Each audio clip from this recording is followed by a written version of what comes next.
안녕하세요. 꿈꾸는 자본가의 성장 읽기입니다. 오늘은 땅값 상승 요인 4가지와 스토리가 있는 상권에 투자하라라는 이야기를 함께 해보도록 하겠습니다. 오늘 내용은 2018 대한민국 부동산 트렌드라는 책을 가지고 이야기를 함께 나누는 두 번째 시간입니다. 꿈꾸는 자본가의 성장 읽기는 경제적 자유를 실현할 수 있는 다양한 지식과 정보, 성장, 자기계발에 대한 이야기를 나누고 있습니다. 관심이 있으신 분이라면 유튜브에서 성장 읽기를 검색해 주시거나 구독해 주시면 감사하겠습니다. 땅값 상승 요인 4가지.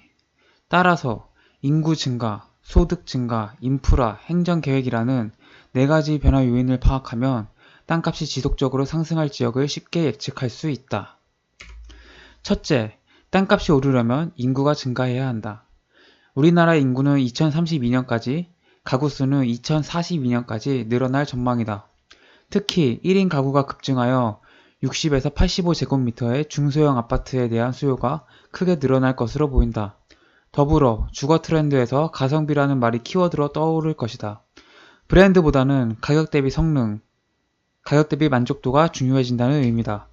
둘째, 땅값이 오르려면 소득이 증가해야 한다. 다시 말해, 해당 지역의 생산성이 증가하고 생산 인구가 증가하여 구매력, 즉 바잉 파워가 커져야 땅값도 올라간다. 셋째, 땅값이 오르려면 인프라가 확충되어야 한다. 단 고속도로나 지하철 등 인프라가 개통되기 전에 해당 지역에 들어가야 한다. 신트라이앵글 지역인 잠실과 삼성동, 수서를 예로 들어보자. 수서 신동아 아파트의 경우 2014년에는 2억 5천만 원이었던 15평형이 현재는 5억 5천만에서 6억 원 정도에 거래되고 있다. 넷째, 땅값이 오르려면 행정계획이 수반되어야 한다. 행정계획이란 특정 지역을 개발, 장려 촉진하기 위해 국가나 지방자치단체 등이 세운 국토계획, 도시계획, 개발계획을 의미한다. 우리나라의 경우 지금까지 개발사업의 주체는 개인이 아니라 국가였다. 하지만 요즘은 롯데가 잠실 일대를 개발했던 것처럼 대기업이 개발 사업의 주체가 되기도 한다.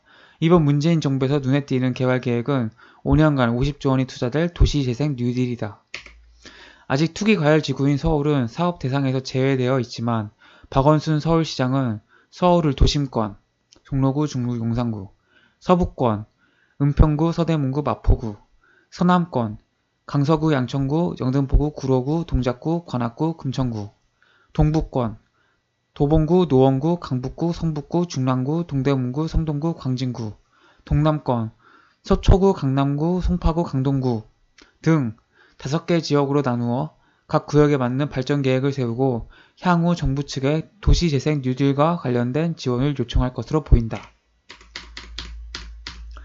땅값을 상승시키는 요인에는 4가지가 있다는 거죠. 첫 번째가 인구 증가, 두 번째가 소득 증가, 세 번째가 인프라, 네 번째가 행정 계획입니다. 이 4가지가 이제 땅값을 상승시키는 요인이다. 당연한 얘기인데 이제 첫 번째 인구 증가. 땅값이 오르려면 당연히 인구가 증가가 되면 당연히 좋죠. 왜냐면 인구가 많으면 이제 땅에 대한 수요가 증가하지 않겠습니까? 이러면서 자연스럽게 땅값이 상승하게 된다. 뭐 서울에 예를 들면 1,000만의 인구가 살고 있으니까 당연히 땅값이 높이 올라갈 수밖에 없고 아파트값이 계속 올라갈 수밖에 없는 거죠. 뭐 대표적인 게 뭐 또 세종시나 평택시, 세종시에는 정부 청사가 들어서면서 공무원들이 대거 이주를 했죠. 그러면서 아파트도 많이 늘어났고 그러면서 계속 아파트값이 고공행진을 하고 있습니다. 뭐 평택도 마찬가지입니다. 평택의 경우에도 지금 삼성에서 지금 대규모 공장을 짓고 있지 않습니까? 그래서 이제 또 주한미군도 글로 이전을 하고 있고요. 그래서 이제 그런 수요가 증가하고 인구가 증가하다 보니까 이제 땅값이 올라가고 있습니다. 이런 식으로 땅값이 오르려면 인구 증가가 필요하다. 둘째, 이제 소득이 증가해야 한다. 뭐 당연한 얘기인 것 같습니다. 인구가 증가해도 오르지만 소득이 증가해도 오르겠죠. 뭐 예를 들어서 뭐 거제나 울산 같이 기업 도시 이런 경우에는 그 해당 산업이 굉장히 잘 나갈 경우에 수출도 잘 되고 기업 매출이 잘 높아서 노동자들에게 높은 임금을 줄 수 있으면은 그 높아진 임금으로 결국은 뭐 소비를 하지 않겠습니까? 그럼 자연스럽게 뭐 집에 대한 소유욕도 강해지고 집도 더 큰 것으로 이제 사게 되겠죠. 그러면 이제 당연히 아파트 값이 오르게 되고 뭐 땅값도 당연히 올라가게 되는 거죠. 그러니까 이 소득의 증가도 살펴볼 요인이다. 세 번째는 이제 인프라. 뭐 인프라라는 건 뭐 대부분이 이제 뭐 지하철, 고속도로, 도로 이런 것들이죠. 뭐 대표적인 게 서울에서 9호선. 9호선이 생기고 나서 9호선 일대가 굉장히 값이 많이 올랐죠. 뭐 9호선 같은 경우에 여의도, 강남, 뭐 이런 이제 요충지를 이제 다 지나가니까 황금 노선이라고 불리잖아요. 이러다 보니까 9호선이 이제 통과하느냐 안 통과하느냐. 특히 이제 9호선이 지나가는 대부분의 지역은 그전에는 이제 지하철이 없었던 곳들이죠. 그러니까 그런 곳들이 이제 그러니까 값이 굉장히 높이 올라갈 수밖에 없는 구조가 됩니다. 네 번째는 행정계획. 행정계획은 결국 정부의 개발계획, 발전계획이죠. 정부가 여기를 개발하겠다고 하면 자연스럽게 그 땅은 뭐 가격이 올라갈 수밖에 없죠. 대표적인 게 판교죠, 판교. 정부에서 거기다가 이제 R&D 특구를 만들었고, 판교 테크노밸리를 만드니까, 기업들이 이제 다 거기 하나둘 이주하고, 이주를 하다 보니까 자연스럽게 땅값도 오르고, 거기에 뭐, 근무하는 사람들이 있겠죠? 그러니까 아파트값 당연히 오르고, 아파트값 오르니까 땅값도 당연히 오르겠죠. 뭐 이런 식으로 이제, 근데 최근에는 이제, 판교 밸리는 이미 끝났고, 최근에는 이제 뉴딜, 문재인 정부는 도시재생 뉴딜. 문재인 정부인 경우에는 도시재생 뉴딜 사업을 이제 추진한다고 하니까 도시재생 뉴딜 사업에 해당하는 지역을 살펴볼 필요가 있다. 그런 쪽이 문재인 정부 하에서는 땅값이 올라갈 가능성이 높다는 겁니다. 절대 투자하면 안 되는 수익형 부동산. 투자에 주의해야 할 수익형 부동산에는 어떤 것이 있을까? 첫째, 오피스텔에는 투자하지 마라. 오피스텔은 소형 아파트에 비해 관리비가 비싸고 전용 면적이 좁으며 세대수가 작아서 자본 수익이 보장되지 않는다. 임대 수익만을 노리고 오피스텔에 투자하는 우를 범했다가는 나중에 매입가보다 저렴한 금액에 매각될 위험이 크다. 둘째, 다가구 주택에 투자하지 마라. 세입자를 관리하는 일은 대단한 감정 노동이다. 건물 수리비와 공실률도 만만치 않은데 다가 자본 수익 역시 보장되지 않는다. 셋째, 도시형 생활주택에 투자하지 마라. 이건 역시 자본 수익이 보장되지 않는다. 넷째, 재래시장 근처의 재래상가에 투자하지 마라. 앞서도 말했듯이 재래시장 인근은 소비 수준이 낮기 때문에 임대료를 올릴 수도 없고 그 결과 자본 수익도 보장되지 않는다. 다섯째, 테마상가에 투자하지 마라. 테마상가란 의류나 전자제품 등 한 가지 품목만 판매하는 곳을 의미한다. 한 가지 테마만으로 소비자의 발길을 끄는 데는 한계가 있다. 여섯째, 복합 테마 상가에 투자할 때는 주의하라. 유망한 복합 테마 상가는 분양을 하기보다는 임대를 한다. 제2롯데월드몰이나 반포터미널, 지하상가 등이 그렇다. 임대가 아닌 분양을 하는 곳은 그다지 유망하지 않은 곳일 수 있다는 것을 유념한다. 일곱째, 아파트 상가에 투자할 때도 주의하라. 아파트 상가에 투자할 때는 세대수가 중요하다. 세대수가 1만 세대 이상이라면 아파트 상가에 투자해도 괜찮다. 다만 주변에 대형마트나 백화점이 있다면 상권이 유지되기 어려우므로 투자를 피하는 편이 안전하다. 그 다음으로 아파트의 평형도 중요하다. 대형평형에 사는 사람은 백화점으로 쇼핑을 가는 반면 소형평형에 사는 사람은 주말에 마트로 가는 경우가 많다. 유치원생이나 초등생을 키우는 30대 부부가 주로 사는 20, 30평형대의 위주의 아파트 상가에 투자하라.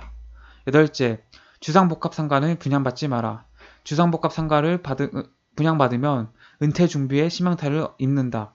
주상복합 상가를 분양받느니 차라리 그 돈을 가지고 있는 편이 낫다. 8가지를 이야기합니다. 절대 투자하면 안 되는 수익형 부동산 8가지를 이야기하는데 하나하나 살펴보도록 하겠습니다. 오피스텔에 투자하지 마라. 그 오피스텔이 최근에 이제 저금리가 되면서 매매가가 오르는 현상이 나타났어요. 전세가가 오르면서 오피스텔에 사는 전세가도 오르게 되고 그러다 보니까 매매가가 오르는 현상이 나타나는데 원래 오피스텔 같은 이제 수익형 부동산들은 매매가가 오르는 부동산이 아닙니다. 원래는 그 월세 수입만 받고 그 목적으로 월세 수입 목적으로 수익을 창출하는 이제 부동산이기 때문에 그 매매가의 상승을 기대할 수가 없는 부동산인데 최근에 조금 이제 저금리 이런 게 맞물리면서 수요가 증가하면서 이제 오피스텔이 늘어나게 가격 올라가는 현상도 있었어요. 하지만 오피스텔이라는 게 상품이 원래 매매가가 오르는 상품이 아니다. 소형 아파트랑은 다른 상품이다.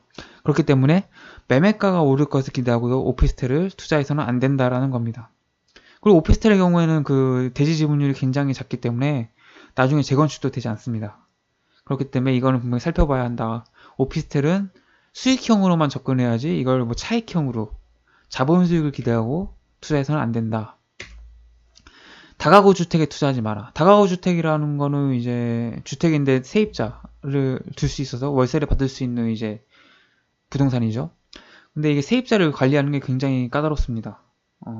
왜냐면은 일단은 공실에 대한 리스크도 있을 뿐더러 세입자가 이제 월세를 안 내는 경우가 있어요. 월세를 안 내면 내보내면 되지 않느냐 이렇게 생각할 수 있는데 이 세입자 보호법이 굉장히 잘 돼 있어서 그냥 들어가면 이제 주거 침입이 되고 이렇게 여러 가지 얽힙니다. 그래서 법적인 소송을 해서 명도 소송을 해서 내보내야 되는데 법적인 비용과 시간을 이제 보장받을 수 없는 거죠. 굉장히 오래 걸립니다, 시간이. 그래서 다가구 주택을 너무 쉽게 생각해서 이거 건물주 되는 거니까 뭐 임대 수익 그냥 거저 얻는 거 아니야? 이런 식으로 생각하면은 조금 이제 어려움이 따를 수 있다라는 겁니다. 셋째, 도시형 생활주택에 투자하지 마라. 도시형 생활주택은 이제 오피스텔과 똑같습니다. 그러니까 뭐 도시형 생활주택의 경우에 이제 뭐 이것도 수익형 부동산이기 때문에 차익을 기대하고 그러니까 자본 수익을 기대하고 투자해서는 안 된다는 겁니다. 넷째는 이제 재래시장 근처에 재래상가에 투자하지 마라. 그러니까 재래시장 같은 경우에 뭐 요즘 재래시장을 점점 죽어가고 있잖아요. 다 대형마트로 가지. 그러니까 재래시장 주변이 굉장히 낙후된 경우가 많아요. 재래시장 근처는 소비 수준이 높지 않아요. 그러니까 이게 임대료도 올리기가 굉장히 어렵고 값이 올라가지도 잘 않는 거죠. 그러니까 재래시장 근처에 재래상가에는 투자해서는 안 된다. 다섯째는 테마상가에 투자하지 마라. 테마상가라는 건 이제 뭐 테마가 정해진 거죠. 뭐 의류만 파는 테마상가가 있는가 하면 병원, 뭐 전자제품 이런 식으로 이제 한 가지 테마를 해서 사람들이 그런 상품을 소비하러 오게 만들어 놓은 이런 건데 이것도 이제 요즘은 뭐 다 하나로 모으는 추세잖아요. 복합으로. 뭐 스타필드가 대표적인 사례죠. 뭐 거기서 먹고 거기 놀고 거기서 뭐 쇼핑도 하고 이렇게 다 모아놓는 게 트렌드이기 때문에 테마상가 한 가지 테마를 모아놓은 것은 상승에 그러니까 부동산의 가치 상승에 한계가 있다라는 겁니다. 여덟 번째는 이제 복합 테마 상가를 투자할 때는 임대를 해야 된다. 이게 그러니까 뭐 복합 테마 상가는 아까는 단일 테마였잖아요. 이건 복합 테마인데 복합 테마 상가로 이제 분양하는 경우가 많죠. 근데 이게 참 어려운 게 제가 이제 여기 나오지 않는 이야기를 하면은 상가 업체에서 이제 분양하는 것들은 대부분 이제 상대적으로 입지가 좋지 않은 곳일 가능성이 높습니다. 왜냐면은 좋은 데는 자기들이 다 직접 운영을 하거나 자기들끼리 다 나눠 가졌고요, 이미. 분양하는 것들은 상대적으로 좀 상품성이 떨어지는 곳들이 많습니다. 다 그런 건 아닙니다만 그렇기 때문에 잘 주의해서 상가 분양은 진짜 조심하셔야 됩니다. 상가 투자 잘못하면 상가집 된다는 말이 있습니다. 그렇기 때문에 상가 투자는 굉장히 신중하게 해야 된다. 일곱째, 아파트 상가에 투자할 때도 주의하라. 아파트 상가에 투자할 때는 세대수가 중요하다. 그러니까 아파트 상가라고 다 이제 안정적인 현금 흐름, 수익을 기대할 수 있지만 그렇지 않다.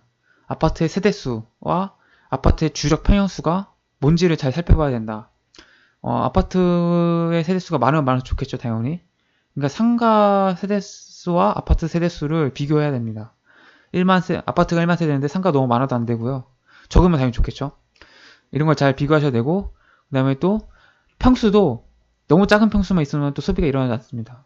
그러니까 30평대가 많은 게 소비가 아무래도 가정을 이루고 있기 때문에 소비가 잘 활발하게 일어나는 편이기 때문에 중형 30평 너무 또 대형도 그쪽은 또 굉장히 좀 잘 사는 쪽이 많기 때문에 아파트에서 소비가 이제 많습니다.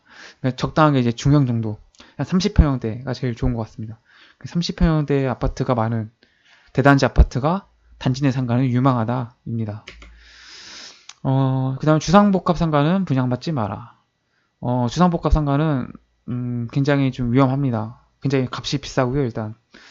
뭐 주상복합 아파트에 다 1층, 2층에 상가가 있죠. 뭐 보시면 알겠지만, 한번 분양을 상담 받아보시면 알겠지만, 임대 수익률 자체도 굉장히 뻥튀기 된 경우가 많고요.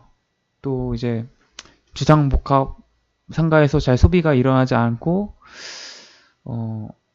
생각보다 임대료를 올리기도 굉장히 어렵습니다. 그러니까 애초에도 굉장히 고분양가고, 임대 수익도 올리기가 굉장히 어렵다라는 점을 좀 기억하시면 될 것 같습니다. 자금이 넉넉하다면 꼬마 빌딩에 투자하자. 자금이 넉넉하다면 꼬마 빌딩에 투자하라고 권하고 싶다. 꼬마 빌딩에 투자한다면 해당 상권이 4가지 조건에 해당하는지를 살펴보아야 한다. 첫째, 스토리가 있는 상권인가? 스토리가 없는 상권은 금방 무너진다. 사람들은 스토리, 즉 문화를 보고 상권을 찾는다. 예를 들어 신사동은 스토리가 있는 상권이다. 이곳에는 1년 내내 내국인과 외국인의 발길이 끊이지 않는다. 한편 음주와 숙박문화 위주의 이태원 경리단길은 2017년 연말까지 미군이 평택으로 이전하고 나면 상권에 변화가 있을 것으로 보인다. 외국인이 미군 이전 이후에도 이곳을 계속 찾을지는 두고 보아야 한다. 반면 리움이나 블루스퀘어 같은 문화 공간을 구비한 한남동 인근에는 글래머러스 펭귄, 테이스팅 룸 등 작지만 튼튼한 문화 상권이 형성되어 있다. 같은 맥락으로 대학가 상권이라고 해도 문화가 접목되지 않은 곳은 위태롭다. 요즘은 대학교 내에 커뮤니티 시설이 완비되어 있는 편이라 학생들은 학교 밖으로 나오지 않는다. 게다가 기숙사까지 확충되어서 학교 주변에서 하숙하는 학생 수도 줄어들고 있다. 1980년대와 1990년대를 풍미했던 고대 안암동 상권은 이미 죽어가고 있다. 학교 문이 여러 개이고 지하철역도 2개이다. 보니 학생이 분산되는 데다 학교 내에 커뮤니티 시설도 완비되어 있기 때문이다. 스타벅스 1호점이 문을 열었던 이대 상권 역시 1980년대와 1990년대 대한민국 소비 문화를 주도했지만 지금은 완전히 죽어버렸다. 반면 홍대 상권이 여전히 건재하다. 이곳에는 문화가 있다. 성균관대 상권 역시 대학로 상권과 어우러지면서 여전히 건재하다. 성균관대 상권의 경우에는 인근에 서울대 병원도 자리 잡고 있기 때문에 언제나 소비 인구가 넘쳐난다. 둘째, 오피스 상권인가? 강남역과 광화문은 대표적인 오피스 상권이다. 하지만 광화문의 경우 종로 일대가 재개발되면서 들어선 재건축 타워가 젊은이를 불러 모으고 있는 반면 인근의 상권은 무너져 버렸다. 강남역의 경우에는 젊은이를 끌어들이는 음주와 숙박 문화뿐만 아니라 학원 문화가 있다. 대한민국의 대표적인 학원이 강남역을 중심으로 모여있는 것이다. 이런 상권을 주변에 대형마트나 쇼핑센터가 들어와도 무너지지 않는다. 셋째, 역세권 상권인가? 단순히 지하철역 앞의 상권에 투자하는 것이 아니라 버스와 지하철이 교차하는 상권에 투자해야 한다. 대표적인 곳이 강남역, 안군역, 경복궁역 등이다. 특히 강남역은 신분당선이 들어오면 55만 명의 분당 인구까지 배후 상권으로 갖게 된다. 넷째, 섬처럼 독립된 아파트 상권인가? 아파트 인근에 대형마트나 백화점이 없어야 한다. 서울에서는 동부 이천동이 그런 곳이다. 동부 이천동은 간병북로와 경의중앙선에 섬처럼 에워싸여 있고 양쪽 끝에는 충신교회와 온누리교회가 자리 잡고 있다. 따라서 교회를 찾은 젊은이는 동부 이천동에서 먹고 마시며 어울리게 된다. 그래서 동부 이천동에는 맛집이 많고 상권도 튼튼하다. 상권에 투자하는 경우 문화와 대학가와 역세권이 겹치면 더욱 좋다는 것을 기억하자. 이제 꼬마 빌딩에 대해서 4가지를 이야기합니다. 4가지를 하나하나 살펴보면 첫 번째는 스토리가 있느냐 없느냐. 스토리라는 거는 그곳의 문화 혹은 이야기인데 여기서는 이제 대표적인 게 한남동을 예로 들었어요.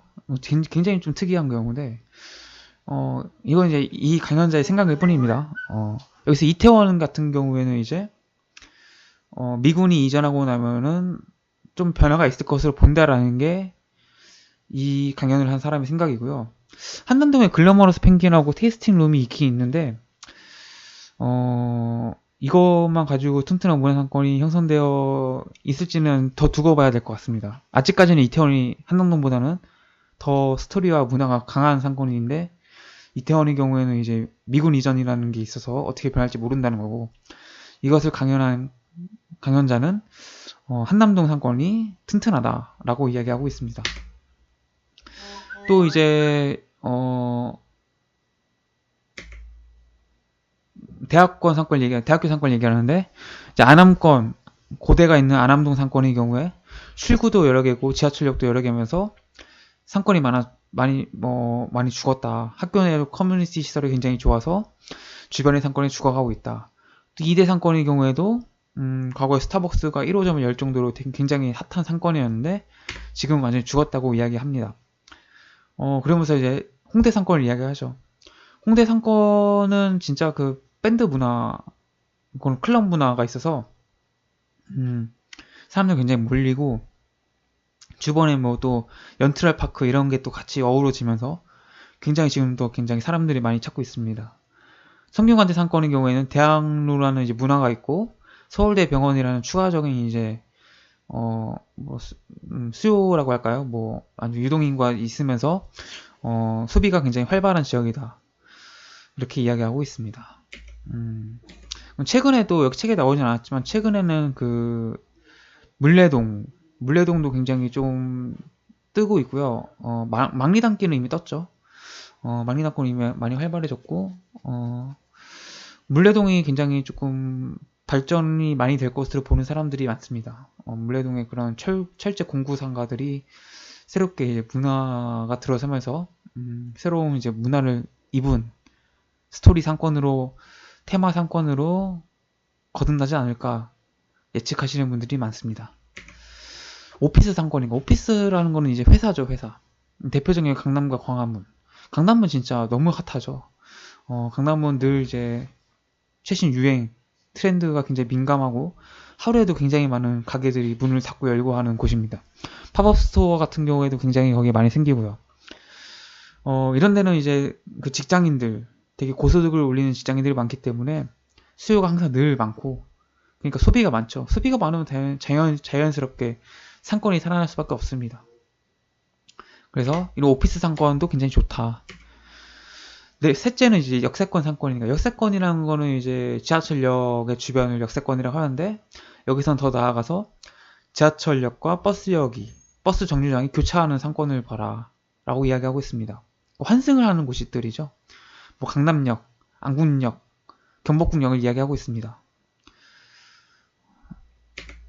그리고 독립된 아파트 상권. 이런 경우 굉장히 그렇습니다. 되게 좀 가두리 어장이라고 할까요? 그러니까 그 안에 있는 상권을 완전히 흡수하는 거죠. 그러니까 너무 교통이 불편해서 혹은 뭐 좀 거리가 있어서 대형마트를 찾기는 어려우니까 주변에 뭐 그러니까 중소형 마트들 있지 않습니까? 뭐 GS 슈퍼마켓이라든지 뭐 이마트 에브리데이 뭐 이런 것들이 거기에 들어옵니다. 거기에서 다 이제 쇼핑이 일어나기도 합니다. 그러니까 이제 섬처럼 고립된 상권인 경우에는 그 아파트 수요, 그 주변 수요를 다 흡수를 할 수 있기 때문에 완전 사실상 이런 데는 독점이라고 볼 수 있죠. 독점이기 때문에 절대 뭐 망할 일도 없고 안정적인 이제 소득을 올릴 수 있고 가치가 꾸준할 수 있다는 거죠. 여기서는 이제 동부 이촌동을 예로 들었습니다. 동부 이촌동의 경우에 진짜 되게 화려하진 않은데 되게 소소한 색깔이 뚜렷한 개성 있는 상가들이 많습니다. 2018 대한민국 부동산 트렌드, 꿈꾸는 자본가의 성장 읽기. 오늘은 땅값 상승 요인 4가지와 스토리가 있는 상권에 투자하라, 꼬마 빌딩에 대한 이야기를 했습니다. 다음번에도 이제 2018 대한민국 부동산 트렌드 이 책을 가지고 2018 부동산 트렌드에 대해서 더 같이 알아보려고 합니다. 관심 있으신 분들은 유튜브에서 성장 읽기를 검색하시거나 구독해 주시면은 제게 큰 힘이 됩니다. 여기까지 들어주셔서 고맙습니다.